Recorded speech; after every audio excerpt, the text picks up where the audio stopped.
पहले नीले ड्रम वाली मुस्कान, फिर निकिता, फिर सोनम रघुवंशी और अब सिया, और अब तो एक और नाम जुड़ गया है, वो है श्वेता का। अब इन दीदी ने किया गया है या कुछ नहीं किया, बस प्यार के लिए ना अपने माता पिता और एक छोटी बहन जो अपनी है उसको काट के मार दिया है।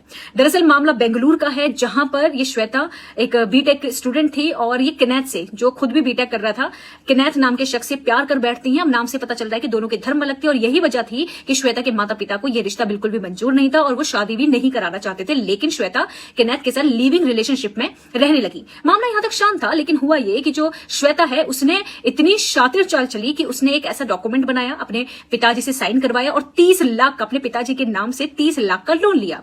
जब किस्तें एक टाइम के बाद नहीं पहुंची तो बैंक वालों ने उनके पिता को कांटेक्ट किया और परेशान किया। तो पिता और जो माता है उनको जब पता चला कि फर्जी कोई साइन करवाने के बाद डॉक्यूमेंट लिया गया है, तो मां गुस्से में श्वेता के घर जाती है। लेकिन होता क्या है, श्वेता अपनी मां पर ताबड़तोड़ चाकू से हमला करती है। हैरानी की बात यह कि इस औरत ने अकेली अपनी मां को मौत के घाट उतार दिया।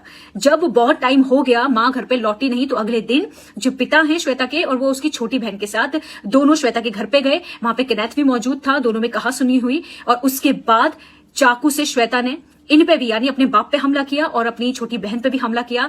जो श्वेता के पिता है वो भागे भागे सोसाइटी के बाहर जाते हैं, चीखते हैं, चिल्लाते हैं, लोग की भीड़ इकट्ठी होती है और लोग श्वेता के पिता को हॉस्पिटल पहुंचाते हैं, जहां पे इलाज के दौरान उनकी मौत हो जाती है और जो छोटी बहन है उसकी फ्लैट में ही मौत हो जाती है। जब श्वेता वहां से भाग निकलने की कोशिश करती है तो एक रेलवे स्टेशन पे श्वेता की गिरफ्तारी हो जाती है और किनैत अभी मौके से फरार चल रहा है। इससे भी ज्यादा शर्म की बात यह है कि कुछ लड़कियों का फेमिनिज्म यानी कि दो कौड़ी का फेमिनिज्म खत्म होने का नाम नहीं ले रहा है। वो सिया का सपोर्ट करते हुए कह रही है कि भाई उसके माता पिता ने प्रेशर बनाया होगा, इतना प्रेशर बनाया होगा कि ये कदम उठाने के लिए वो मजबूर हो गई। सोनम के लिए भी उन लोगों को प्यार आ रहा है। लेकिन आप जरा सोचिए, जो लड़की एक लड़के को मारने की प्लानिंग कर सकती है, फोन में ये सर्च कर सकती है कि एक मर्डर को एक्सीडेंटल डेथ कैसे दिखाया जाए, वो लड़की इतनी सीधी होगी और वो किसी से इतना डरेगी। और कुछ लड़कियों का तो ये भी कहना है कि भाई दहेज के लिए लड़के भी तो लड़कियों को मारते हैं, तो इतना गुस्सा क्यों लड़कियों को दिखाया जा रहा है, लड़के भी कहां से शरीफ हैं। तो मैं सिर्फ इतना कहना चाहती हूँ कि आज मामला ये नहीं है कि लड़कों ने मारा या लड़की ने मारा, मामला ये है आज कानून ने कुछ अच्छा एक्शन लिया होता, चाहे वो लड़कों के लिए या लड़कियों के लिए है, तो इस तरीके से दोबारा सोनम इतनी पैदा नहीं होती है, वो लड़के ऐसे पैदा नहीं होते जिन्होंने लड़कियों की जिंदगी बर्बाद की है।